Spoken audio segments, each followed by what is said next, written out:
came through in the end, bro. That sums up this first half of the Premier League, first whatever it is. Massive win, 3 points last minute.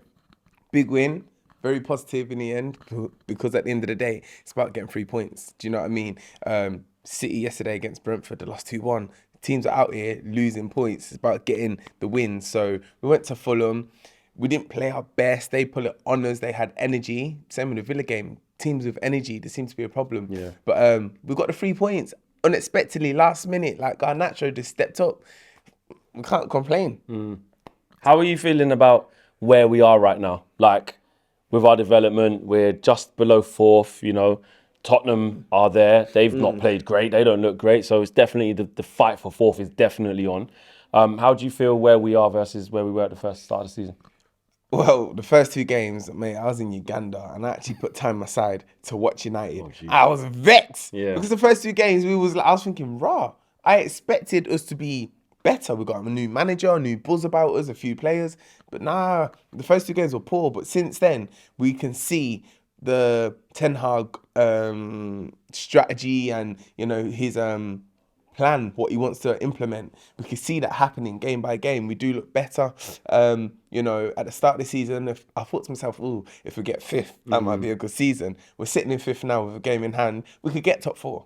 It's on, isn't it? The fight is on. Top 4. It's on. So I think, like everyone's saying, Man United are overachieving. It's sad to say because, you know, Are we overachieving? we're from the. Are we overachieving? Well, this is the thing. We're from the 90s, and we're used to United winning. Do you know what I mean? So for me, first, second, that's like, do you know what I mean? Saying overachieving because we're in 5th, that sounds dead. No, but from where we were. Well, I expect us to be in and around where we're at now. Exactly. In and around, for sure. Any less, I'd be disappointed. Any higher, I'd be like, rah. Yeah, So in and exactly. around's reasonable. Players today, Garnacho, I get it. Yeah. We'll talk about him in a sec. Who else impressed you today in what was a weird game? Because like you said, we weren't at it for the whole game at all. Yeah, I think a few players. For me, I've always liked Luke Shaw. I think he does stuff. He's busy. He gets up and down. He's effective. I think he had a good game defensively.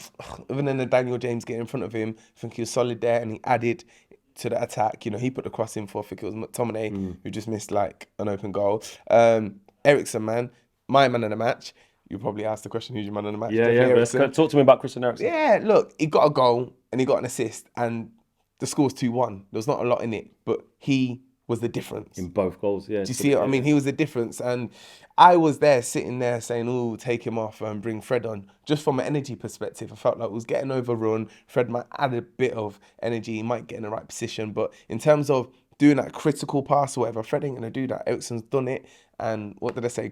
Cream always rises to the top. Hey, man, got a saying still. Is Eriksen's kind of quality unmatched? Like, he's with what he brings in that moment when it's really needed. Yeah, okay, he can get dispossessed and might look a bit leggy sometimes. That can happen. But when it comes to delivering that peach of a pass or that soft finish or that caressness of the pass into someone else, he possesses that in the vision. I guess I would say it is in this United squad because Fernandes can do it. I don't know if he could do it in a peak moment. Casemiro, as we said, is on and off. There's not many players that can really deliver that, but Eriksen, like, he is consistent in that sense. Even if he's had a few games where he's not been hitting those moments, he's always going to give you that pass or whatever. So we don't have many players like that. We used to have my best friend Paul Pogba who could do that, but he's no longer there. It would be nice to get 1 or 2 more players within that midfield who are of that level. Do you know what I mean? Strength and depth, because if we want to challenge for first and be in the Champions League, that's what we're going to need. Malacia had to play it right back today. Looked initially like he was struggling a little. Willian was picking up good positions and forcing Malacia into making decisions and was getting a little bit of joy. I don't think it was Malacia needs to get hooked or something. And then the game goes on. How do you think he done at right back as well? I think, do you know what? It was a tough game for him because it's not like he's come up against a winger that's like zippy and whatnot. He's just come up against someone who's got experience. And they know, all right, cool, I'm against someone who's left-footed, they're out of position, boom, boom. He's going to be smart. He's going to drag him out and do all these things. You know, it's all about positions, you know what I mean? And that's what he done. So first half, he struggled and he didn't get the support he needed. But second half, I mean, he made that clearance back post header. Some won his duels as well. A couple slide Won a few tackles, getting us on the slide front tackles, foot. Yeah, last minute. Second half, he really, I don't know, maybe Ten Hag spoke to him, gave him confidence. Second half, he played really well.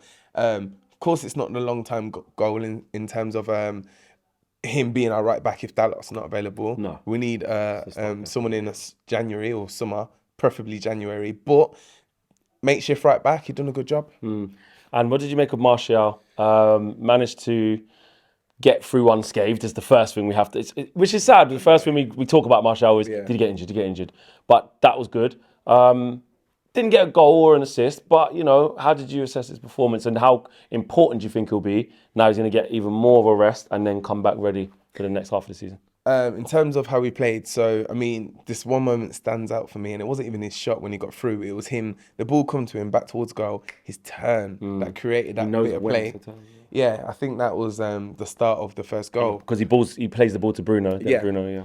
Brilliant. Like, so that's what Martial does, and he does it very well. And there was even a moment where the ref gave the opposition the free kick, but the ball came from goal kick, and the way Martial held it up, and it's not like he's massive, but he was just strong. That was beautiful. But he should have scored that goal, man. I expect better from him. If it's Rashford, I'm like, yeah, whatever. Martial, bro, he should have scored, and that would have made us be in a more comfortable position, you know, being 2-0 up. But decent game. He's gonna need to be very strategic and smart with his break now. Obviously, train hard, work hard, also take rest, because we do need him this season. To get top 4, we're going to need him as our striker. So it's important to be smart, man. I think it's so simple. You got the best man in your camp. That's Cristiano Ronaldo. Ask him, what does he do? How does he do it? Because I know after a game, Ronaldo's straight in the ice bath and so on and so forth. How does he avoid injury so often, basically? Take tips. When's Ronaldo ever injured? Take tips and learn, because then you'll be flying. You could play into your mid-30s. Do you know what I mean? Right, Garnacho now. Got to talk about it. Got to talk about it because you know you don't want every single interview to be just saying the same thing, etc. So it's good that we spoke about a lot of stuff there. But now's your chance to kind of have your say on what Garnacho did and how you see this kid. Yeah, nah, do you know what? I love it still, because do you know what? It emulates passion, desire, fearlessness. Do you know what I mean? And if you deep it, a lot of youth that have come up through United and other teams, they always have those traits in the beginning and then they just die out. But I just see... Do you feel it's different with him? Yeah, I do. I see him just going, and I think, do you know, a big part of it could be because his idol's Ronaldo, you know, he's Argentinian, so he's been in and around Messi. He knows the levels and he knows what he can achieve because he's got all the ability, you know. And when he plays for the reserves and whatnot, they're all talking about him, Garnacho, but he's doing it on the biggest stage. 2 assists midweek last week, and now he scored in the 93rd minute.